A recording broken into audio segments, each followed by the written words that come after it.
We are live. Welcome. Welcome to the Zohar. Forget what the title of this course is. Perhaps if it was sponsored, I would remember. Um, but I'm glad to be here with you all. So we're discussing, we had a story that happened whereby, you may recall, just to give us context, they were discussing, Rabbi Yosef, Rabbi Elazar were discussing the mystical unifications that happen on Shabbat. In particular, the unifications of certain sphirot. In particular, the sphirot of Bina, Yesod, and Shechina or Malchut.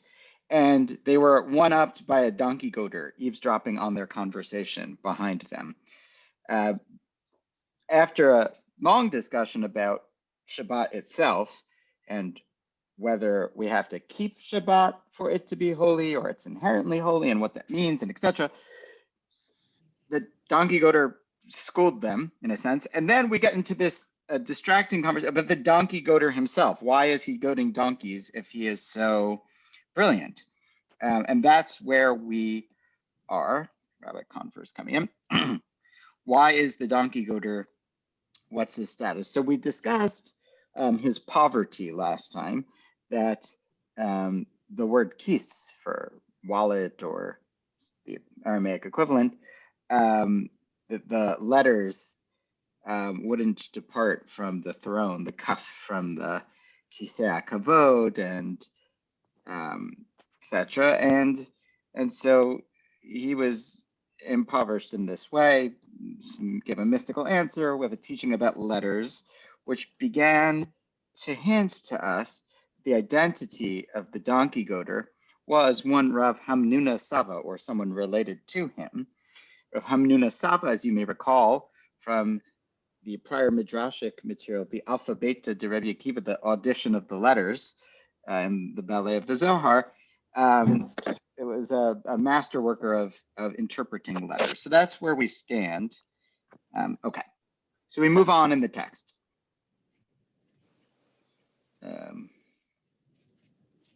We'll just review the passage we did at the very end of last time. Aval Abba Dili Havat Yure Biyama Rabba Ihu Havachad Nuna Tahava Aschar Yama Rabba Misitra Da Lesitra Da Vahava Rav Yakira Vatikyomin Adahava Bala Kalshar Nunin Diamin. No. Am I in the right spot? I don't think I'm in the right spot. I think I am. To start that. What? Fish. I think we were about to start the fish story. Okay, so this is where we were then. Okay. Sorry, my apologies. The Havadavia Kirava Tikyomin Ada Hava Balakosher Nunin Diamu Levatra Apiklon Chayin Bekaimin Malyan Mikol Tavin da Alma Shat Yama Barika Chada Betokfe Afikli Kagira Bida Dikvar Takif Vitamirli Bahu Atar de Amarit Lahu Vahu Tav Atre Igniz Bahu Yama.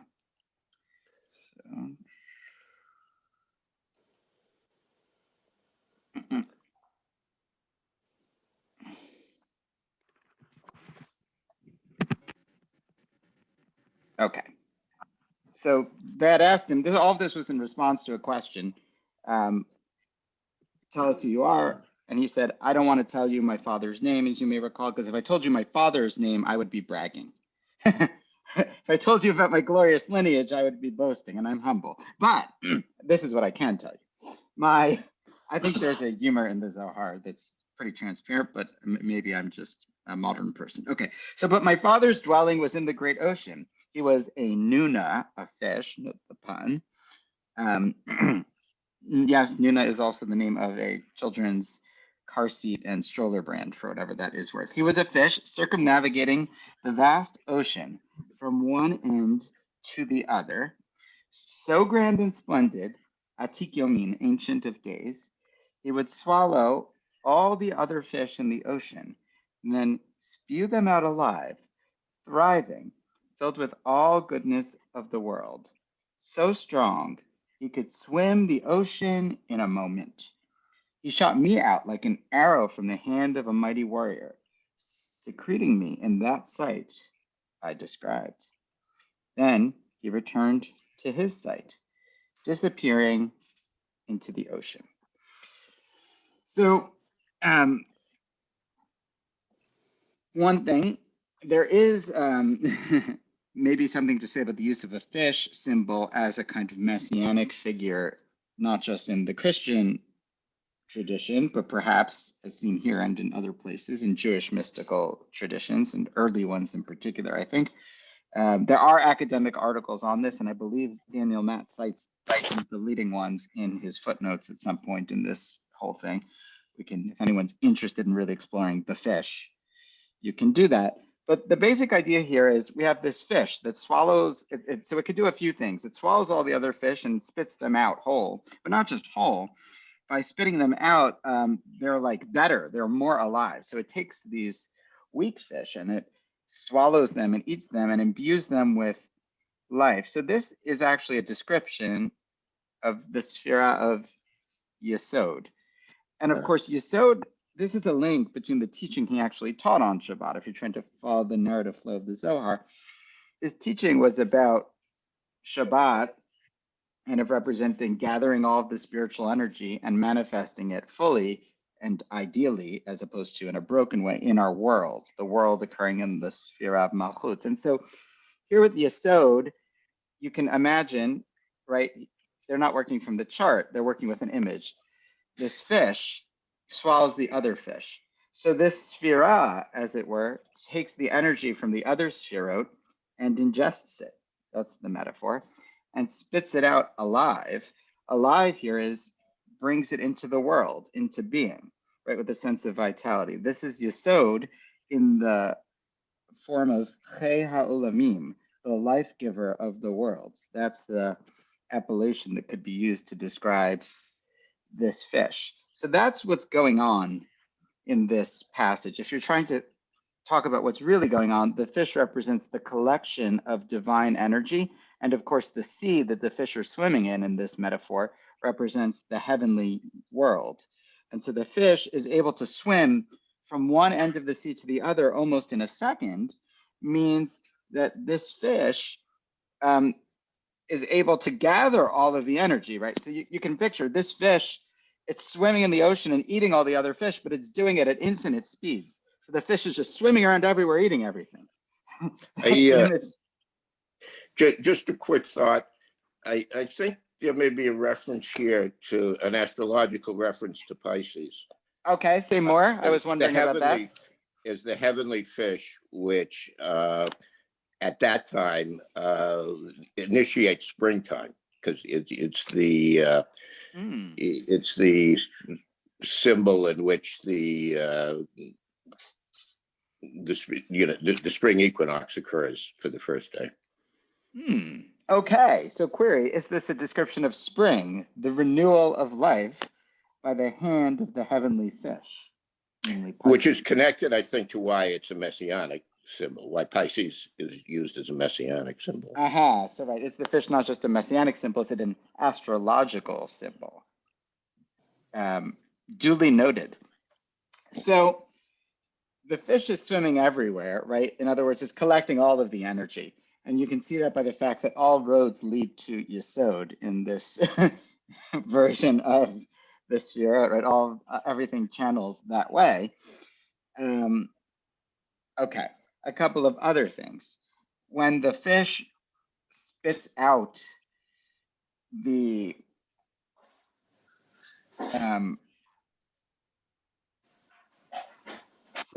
so interesting, the speaker is identifying himself. He's identifying his father as a fish. So not only as a human figure, but as a heavenly figure. He's talking both on two levels. One about who his father is, Nuna being perhaps a nickname for Rav HaMenuna, his father, but also on a heavenly level, like where is his soul rooted? Where is he coming from? And he describes being, quote, shot out like an arrow from the hand of a mighty warrior. So this idea is linked with a couple of things. One, the archery metaphor is an important metaphor in like mystical biblical etymology. I don't know if that's the right way to say it, but the etymology the mystics imagined for biblical words. In particular, in this case, the words chet and kavanah. So kavanah, intention, which is a crucial word to the mystics, is taken from kivun, direction, but is seen to have its root in the directing of an arrow, most paradigmatically in archery, right? It was something you like try and very much direct the arrow to the target. And chet, the word for sin, is seen very much as missing the target. That the etymology of chet is perceived to be missing the archery target as like an early example, and it there's a word for when meaning evolves gradually outward. In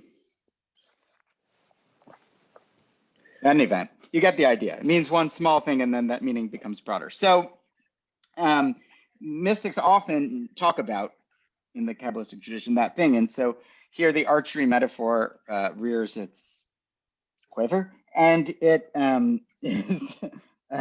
is getting going in that way, right? Okay.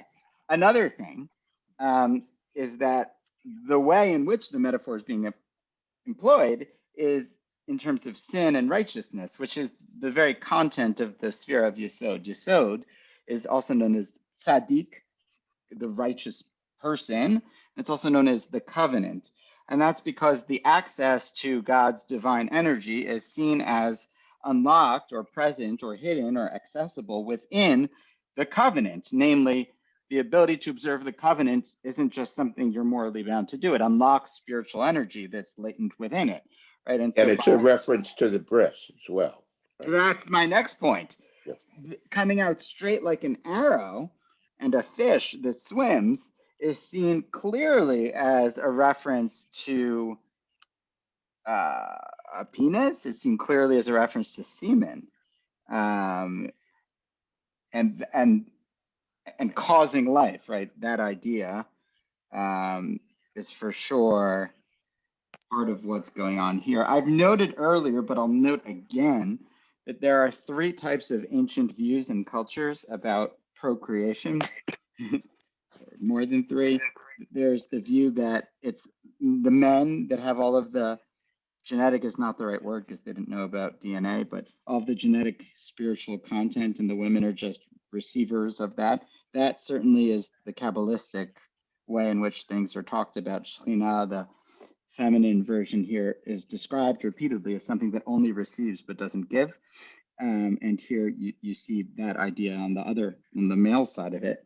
There are cultures where they believe that the women had everything and the men are basically useless. You know, they're just kind of minimally involved.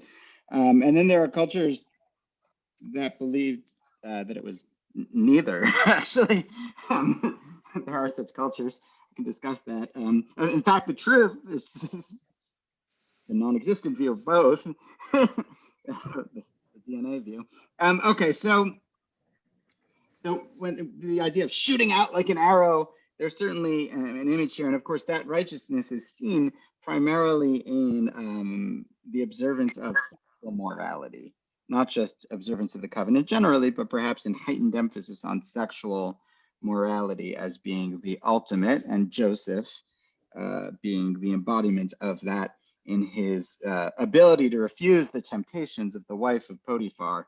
He immediately becomes an exemplar of resisting, both disloyalty to the covenant, in that case, the covenant of his master, in the context of resisting adultery.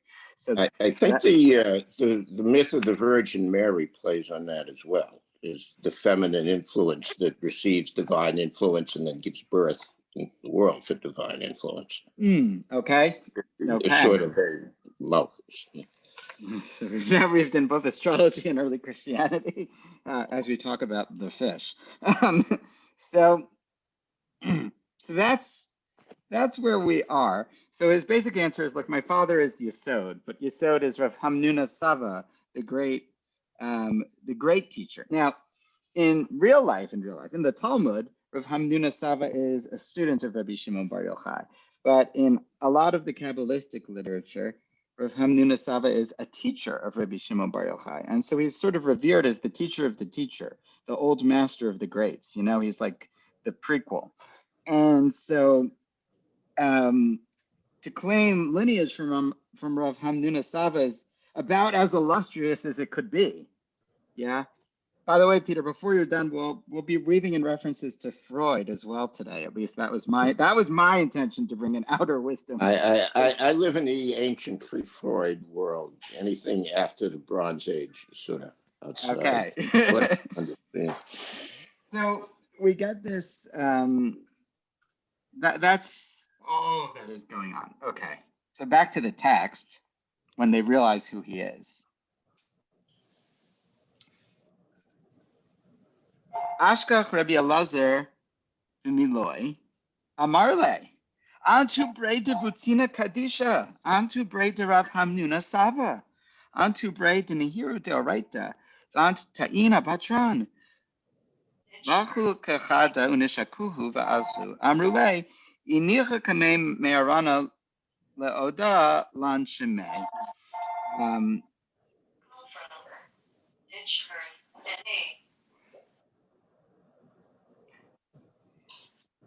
Rabbi Elazar contemplated his words. He's trying to figure out from his cryptic words who he is, because they asked, "Who are you?" And he gave this description about my father being a mystical fish that eats the other fish. It's not a straightforward answer. And then once he figured it out, he said, "You're the son of the Holy Lamp." Now, normally, Butzina Kadisha is the term for Rabbi, the Holy Lamp is the term for Rabbi Shimon Bar Yochai himself.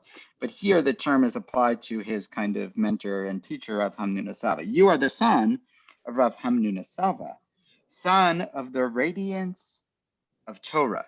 Torah, of course, also, representing covenant, the observance of God's covenant in Yesod, in Brit. So we're still in that place.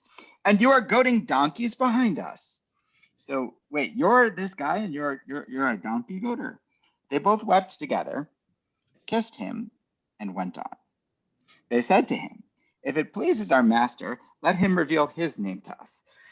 So we now know who your father is, but who are you? Now, warning, identities will become blurry here. So if they're not already. Can I interrupt with I think a small question, but if there's, who's telling the story? Who's speaking? That's my question. Who's telling us about Rabbi Abba and Rabbi Elazar and the donkey goading? It seems to be some kind of like quasi-omniscient third-person narrator. But where does this person live? Isn't this supposedly in the words of Rabbi Shimon ben Yochai? Right. So he's right. He's kind of traditionally described as the author of the materials attributed to him, but really we already know that it's a chavraya. It's kind of teachings of Rabbi Shimon and his school, or imagined, or we don't have to get into that whole thing, but it's framed as teachings of Rabbi Shimon and his school. So who's speaking now? It seems to be recounting a known story. But it's all occurring in the same generation, right? Because if the donkey goater is the son of the teacher of Reb Shimon ben Yochai, then he's a contemporary of Reb Shimon ben Yochai, yeah, roughly speaking. So someone's telling a story about something that's happening at the same time, roughly. That's right. Yeah, it is kind of phrased in the past tense, right? Of this happened. It's like a past story, but right, the kind of. Okay, that's all I wanted to clarify, because in my mind, I'm usually thinking of this as, a medieval author who's telling old stories from long ago. But well, that might be right. But that might be the ultimate truth. But within the context of the narrative, it's someone telling a story about a contemporary time. Right. So whoever it is kind of contemporaneously recording it, or that might be the self-imagination of the text. Okay. Thank you. Maybe. It's also possible that the text is, as of yet, unaware of the controversy it will provoke as to its authenticity or authorship.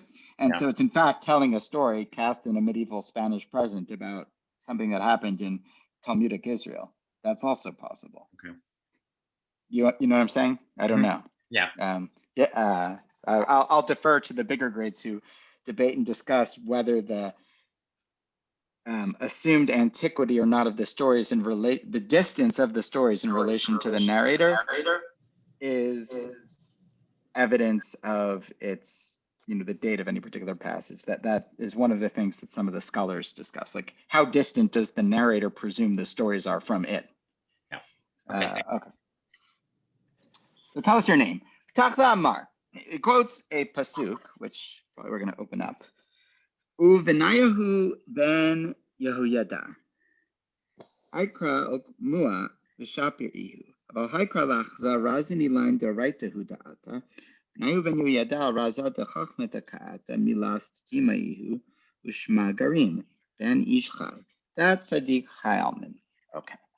So this is where we may veer a bit to the Talmud, and I know I was maybe supposed to send out the Talmud, which I didn't do, so we'll do it today. Okay, so they said, please tell us who you are.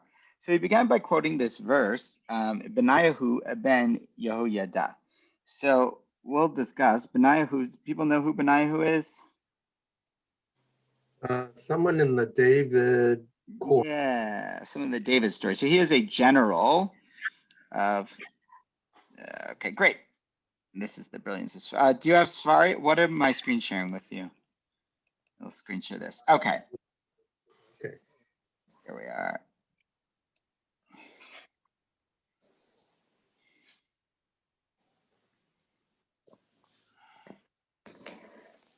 Which pasuk are we? So Benayahu is one of David's most loyal generals. Going to do battle for him and establish him over would-be protect him from would-be family coup attempts. He's the loyal general. And so it says here, Uvenayahu in the 20th pasuk, you see Uvenayahu ben Yoyada ben Ish Chai. You see there's a manuscript variant, Chayil. So some manuscripts have Chayil, like a soldier, a valorous soldier, but the traditional received Masoretic text is Ben Ish Chai, the son of a living person, a living man. Ben Ish Chai, the son of a living man. Rav Pe'olim, Mekabtze'el, hu hikat shnei Ariel Moab, hu yarad vika et Ari b'toch abor biyom hashalag.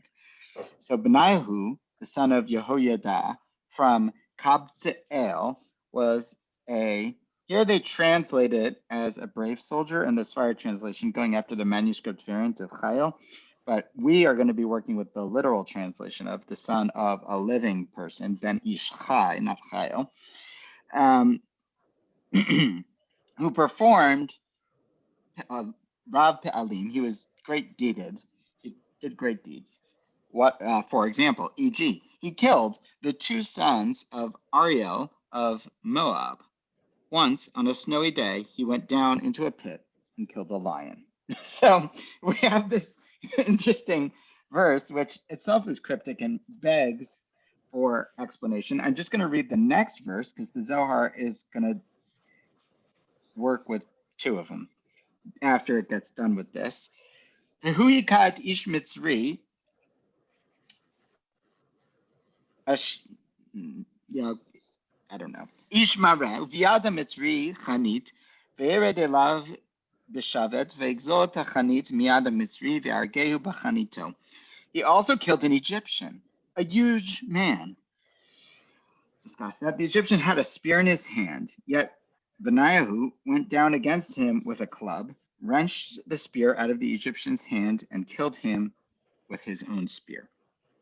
Ela asa Benayahu ben Yehoyada v'lo shem b'shlosha giborim. Such were the exploits of Benayahu, son of Yehoyada, and he won a name among the three warriors. So he has this, he's this great warrior. Okay, so the Talmud, look at this. With Svaria, I just click and it's there. Okay. Wait, what did I just do to it? Oh, did I just close it? Oh, Yes, you did. I got so excited I killed it. Okay.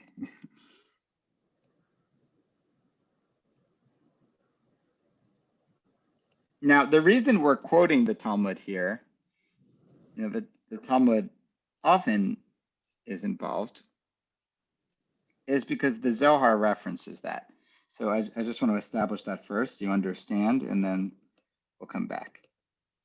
So he starts by quoting this verse to say who he is, and he seems to be saying, my name is Benayahu, by quoting this verse. What's your name? Benayahu ben Yoyada. But he's quoting the verse. Benayahu ben Yoyada, this great warrior, went down and killed the two sons of Ariel of Moab, and he went down to the pit on a snowy day and killed a lion, and then he killed an Egyptian with his own spear and the whole thing. So this verse, we learned, has been established. So when the Zohar says this verse has been established, they mean in accord with a very strong tradition that is already recounted in the Talmud. That's what they mean by established. This Talmud is quoted all over the place.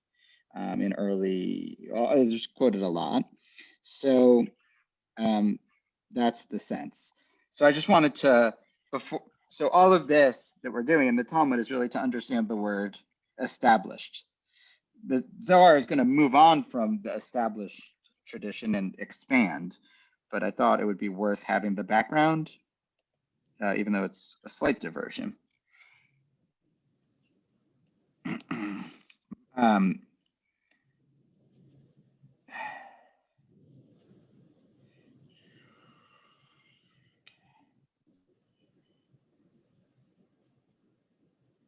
Okay, so they're having a debate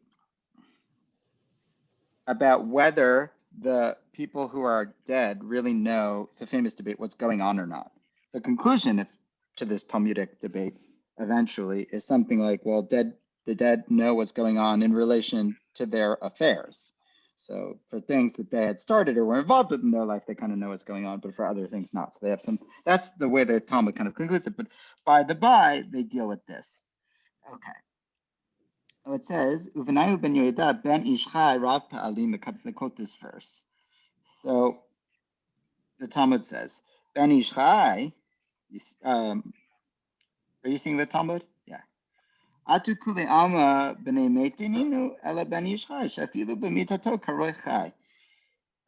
What does it mean that he's the son of a living person? Does that mean that other people are the children of dead people? In other words, most people are born to living. I mean, some people, their father could be dead when they're born, but most people are born to living fathers.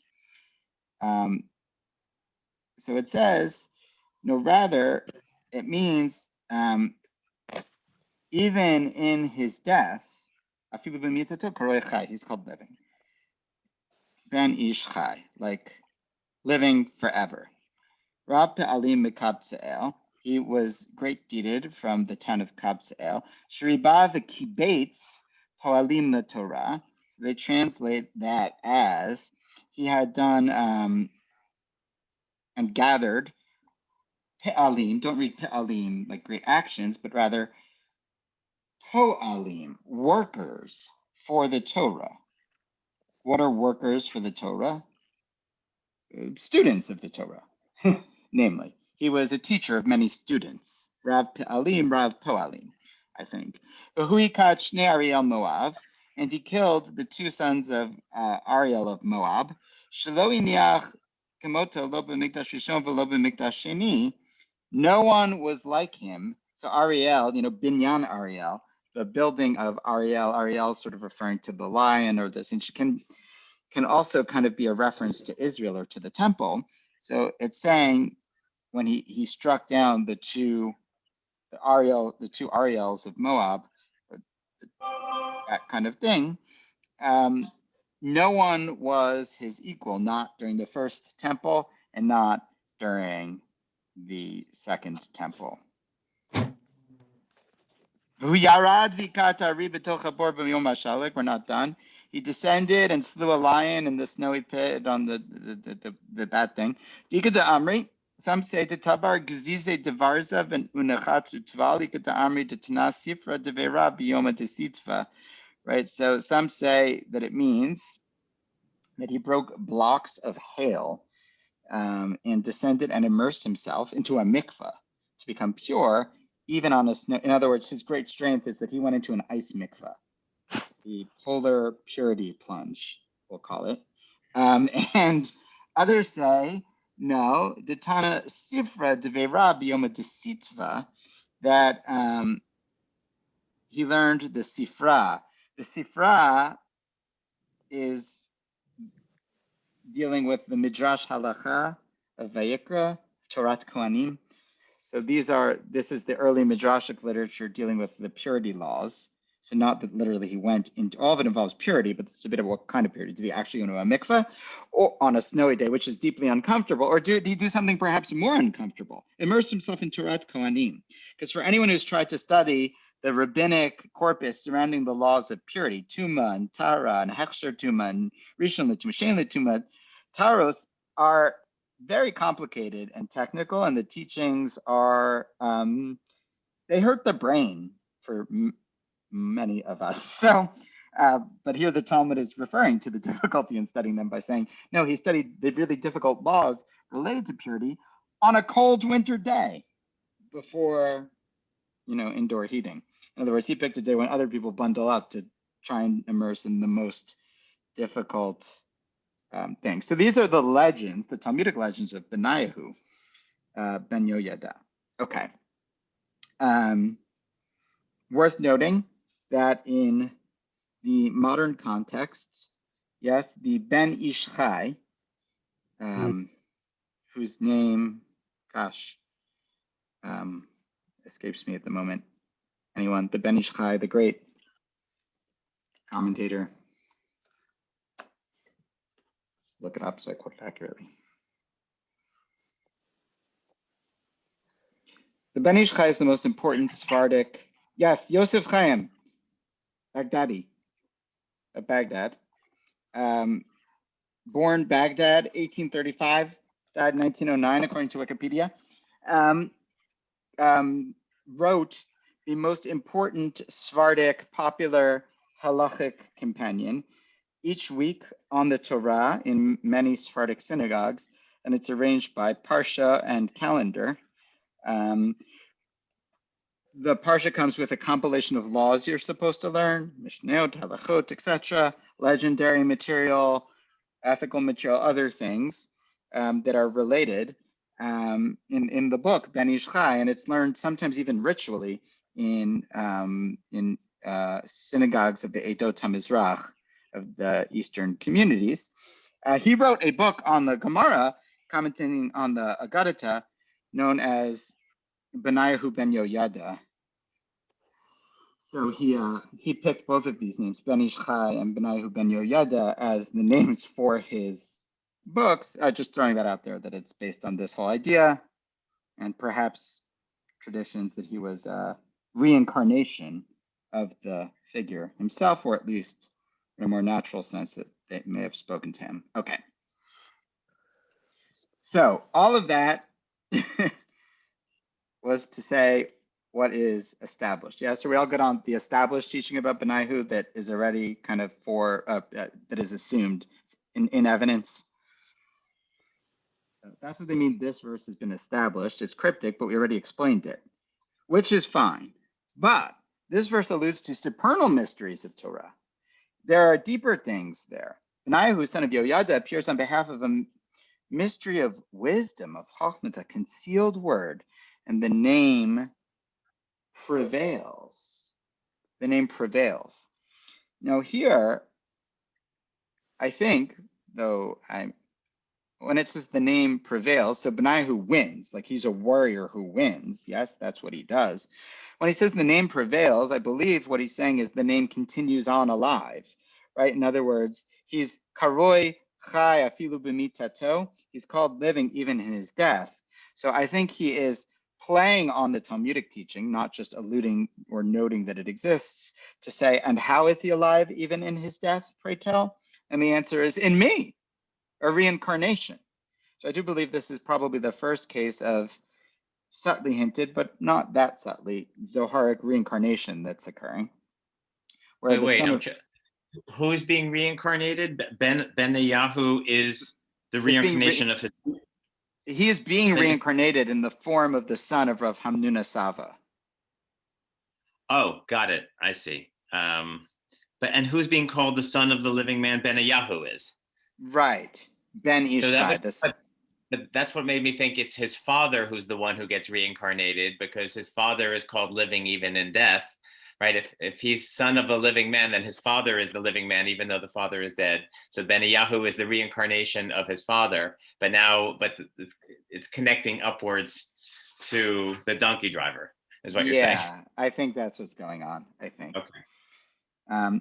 I also think, and we'll see this later in the story, I think there's actually some merging between the figure of Rav Hamnuna Sava and his son that starts to occur too. You'll start to see the line between their identities blurring a little bit also by the end of the story. So that's what I meant when I said like their identities are a little fluid. Fluid equals here. You know, the name prevails. He's quoting this pasuk to say who he is, and saying that this person, who by the way was the son of a living person who is alive even in his death, is my name. And okay.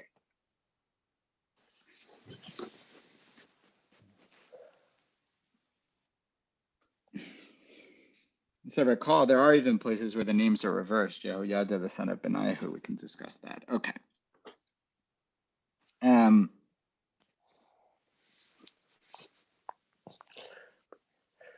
Tzaddik.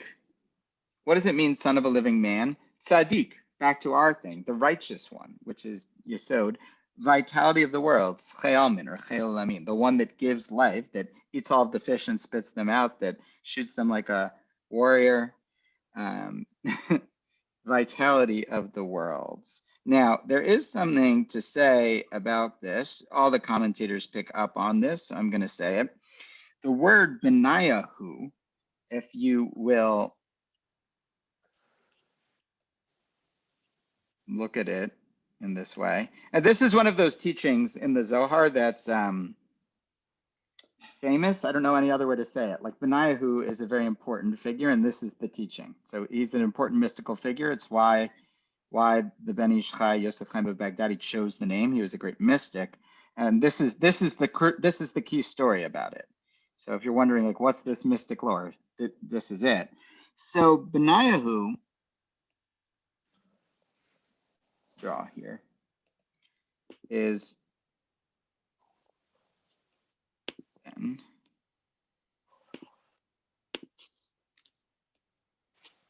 I'm struggling to draw with a mouth, but Benayahu. So it can be broken down into Ben Yehu. Now, you may ask, well, why would you do that? What does that do for us? Well, what that does, you may know, is that the four letters of God's name are classically associated with certain, Sfirot is not the right way to say it, Partsufim. Sfirot acting as the lead with the consent of all of the Sfirot faces. So classically, Chokhmah, in its role as Av, father, is seen as Yud. And Binah, in its role as Aim, or mother, is seen as He. The Yud being the first form of content, and we had related that to Greek understandings of wisdom and content and help me, I don't do Greek, but primordial inchoate matter. So Chokhmah entering the womb of Binah, the mother, Aim, right? Hey being open, especially the block Hey in the Assyrian script, kind of entering the womb and gestating there, by which everything happens. So Yud Hey, Vav of Tiferet, representing the kind of balance of Tiferet as a spine, but also representing 6 in the numerology for Chesed, Givur, Tiferet, Netzach, Hod, Yesod. So you could have Yud, Hey, Vav, and of course the very end of Tiferet, or the last of the 6 for which the Vav stands, is Yesod.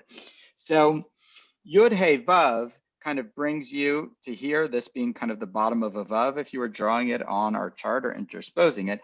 And so when you say Ben Yehu, you wind up saying that Benayahu is the son, or this speaker is the son of Yesod, but not just Yesod. Yesod after it's eaten all the fish, after it's gathered all the energy, and it's latent latent. Is that the right word? Ready to, it's ready to jump off the cliff. So, Yesod in an excited state.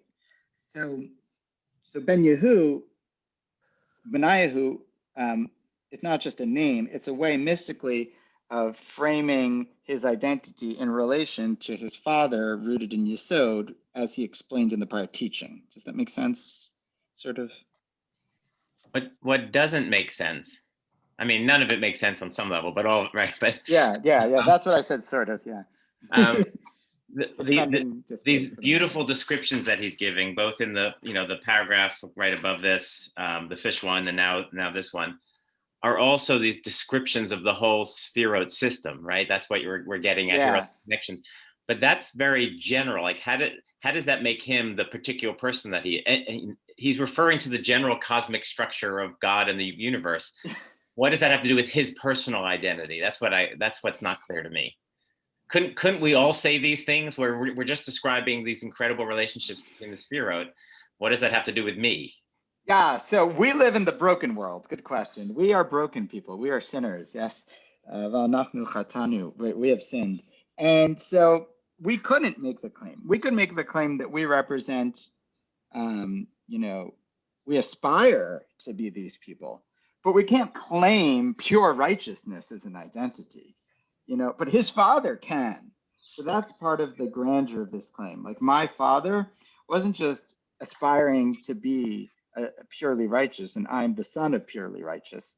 My father was, in fact, perfectly righteous, was the embodiment of the biblical idea of Joseph, right? And I am Benayahu. I am a son of God alive, but I am living divinity, right? Not like I wish to recognize the Tselem Elohim in myself by acting better next time, but I'm perfect. These are like big claims about hagiographic claims. This whole, can I call it a sugya? I don't know, but this whole section began with him saying, "It's not my habit to boast of Torah," but this seems like very unhumble. Right, so that's the humor in this. I don't want to boast, but let me tell you, my father is so righteous, he's divine, right? And of course, Peter brought in Christianity, right? There's a lot to say about how close this could be to elements in Christianity, right? My father is literal divine energy, and I'm the son in this world. Right. And so the answer, Andy, to your question, I think will be encapsulated by the conclusion to the story when he mysteriously vanishes into thin air, just to kind of emphasize how nearly non-human he is. And so the answer to what does this have to do with him as a person is actually, it almost depersonalizes him or deifies him as a person. Either way you take it, but I think the Zohar goes more for, makes him like a divine appearance as opposed to an actual person. Something it does to the biblical figures often, but now it's even doing it to its own chavraya, its own characters. I don't know if that answers the question. Okay. So I don't remember what we did, but back to the text. We back to the text? Yeah, maybe. We were up to Master of Deeds, I think, or we had said Tzaddik, Righteous One, Vitality of the Worlds. That's where we were. Okay, good. So that's what we had done in the text too. Now, Rab Pe'alim. Now we're up to, great deeded or mighty of deeds. Mari dechalov din dechalchelen ilayin begin dekulu nafki minay. Hashem tzvakos yihu osu bechol chayalin didei rishim hu v'rab mikola. Rab Pe'alim iu mikabzel ha'ilana rab v'yakira rab mikola. Me'an asar nafak me'an darga asa hadar krav amar mikabzel darga ila stima.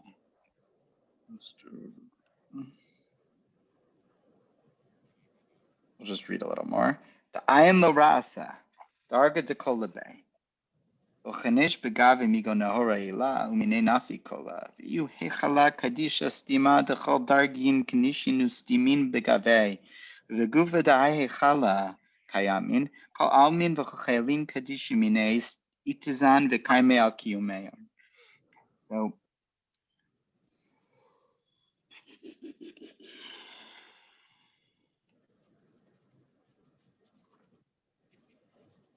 Rav Pe'alim.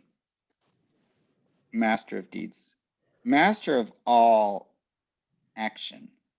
So it's not just does great deeds like Rav, great deeded, but it becomes the Rav of Pe'alim, of action. So we see how we expand this. He's the master of all occurrences, of all acts, of all celestial powers, for all emerge from him. He is Hashem Tzvakot. Now this name, Hashem Tzvakot, Lord of hosts, implies the God who commands, God is commanding general. That's the metaphor. And that works well with Benayahu ben Yoyada, who's David's great general, right? David being the great monarch, the Melech, and he the general, Benayahu. So here he is Hashem Tzvakos. He roots this name, Hashem Tzvakos, in the sphere of Yesod. That's God, the master of the generals of the armies, Lord of hosts, insignia of all his hosts.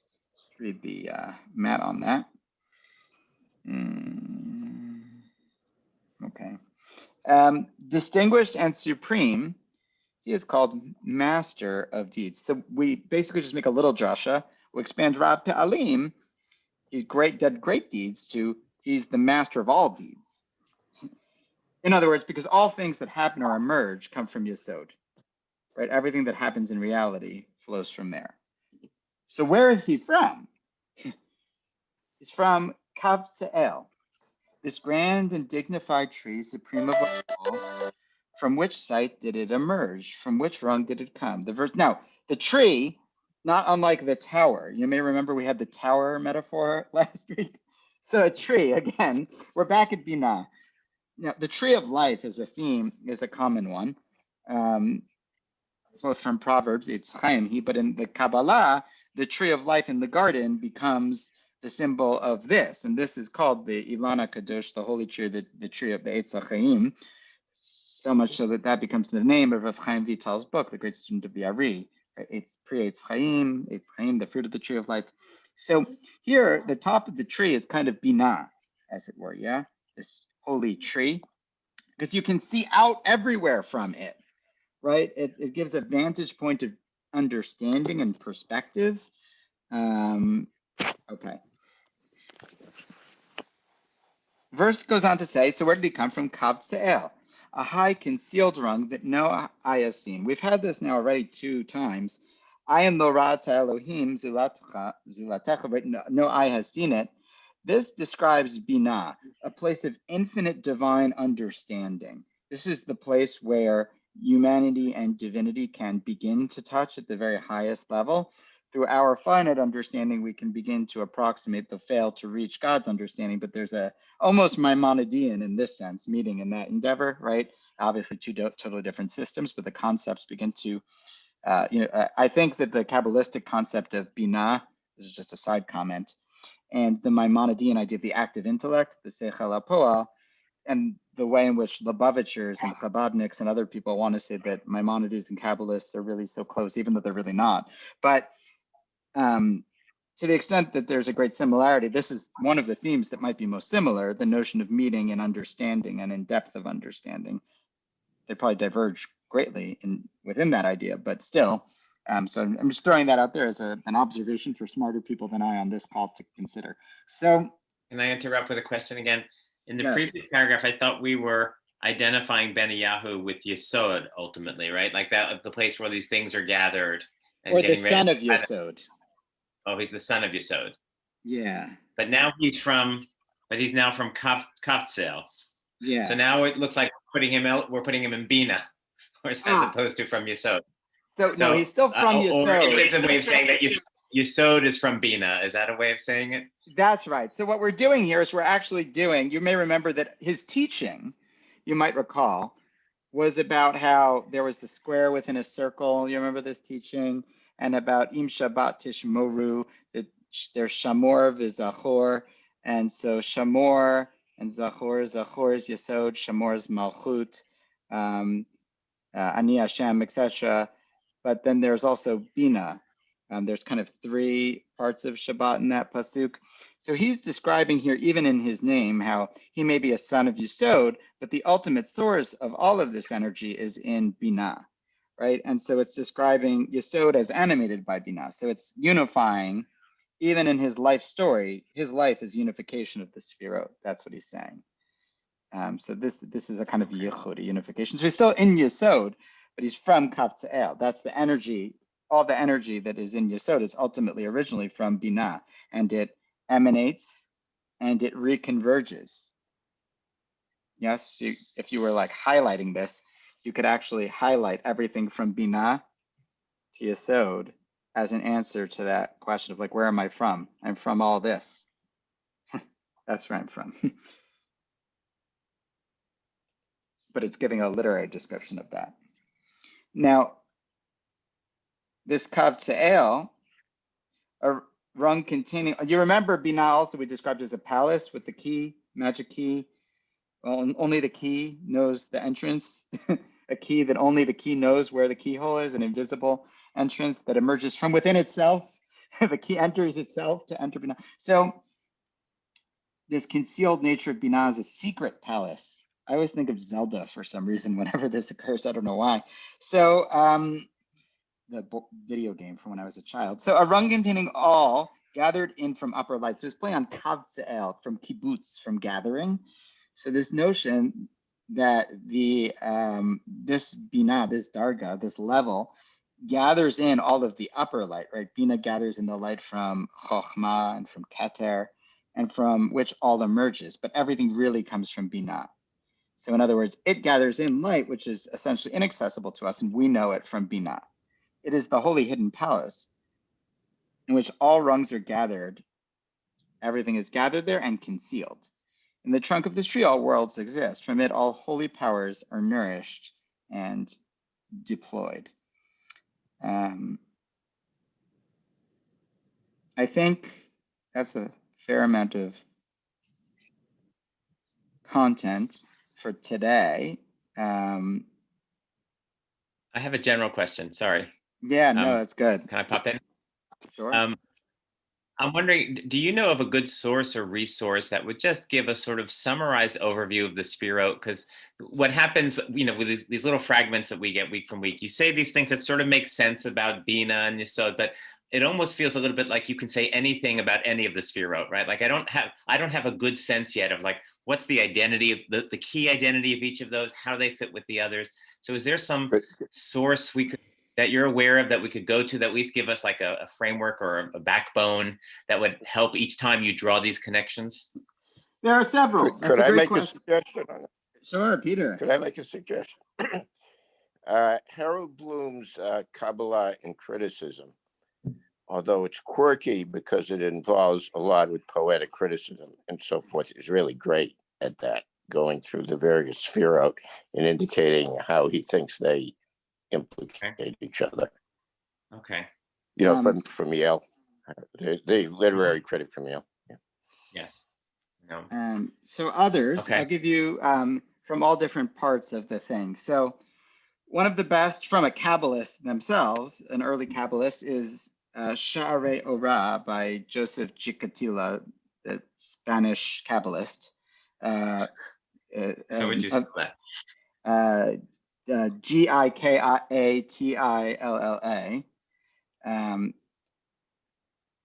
And is that on? Yeah, I think I might have belonged. That is on Svaria in the Kabbalah section. His work is Sha'arei Orah, which is a mystical description of the Sefirot. So that will serve you a bit well.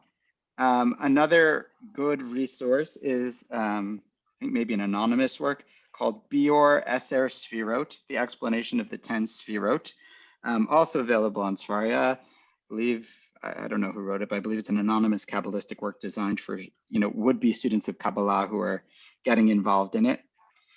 But I could just stop you. I think Andy might have been asking for the lay person. So you don't have to read.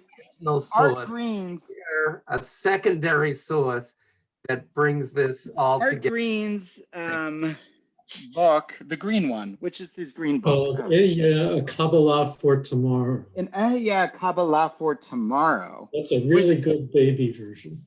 It is a good book, but I mean, and he has the whole Kabbalah that it deals with gender and ecology and all kinds of things. But in it, he presents 2 pages or 1.5 pages per sphira, just kind of taking you through them, walking you through them. And I think that's a very good, if you're looking for like in 30 minutes or 45 minutes to read and have a total overview of the sphira, that would be a good one. Excellent. All right. Thank you for all of these. Keep you as busy as the Zohar itself. The Ramchal, I will add, also writes some introductions to some of his books, which maybe I'll put in an email to the group or share next time, where in some of those introductions, they're short. In particular, there's there's an introduction to one of his works called like Hakdama leChochmat HaEmet, Introduction to the Wisdom of Truth, or something like that. And it's just literally like 20 lines on all of the Sfirot and Lorianic combinations of Sfirot and his Partsufim. So it's a little, he does even more than the Sfirot, but the Sfirot are there too. So I'll send you that too. Also on Svaria. All right. Thank you so much. All right. Catch you all next week. Thank you. Next week, everyone. Thank you all. Yeah. Yeah.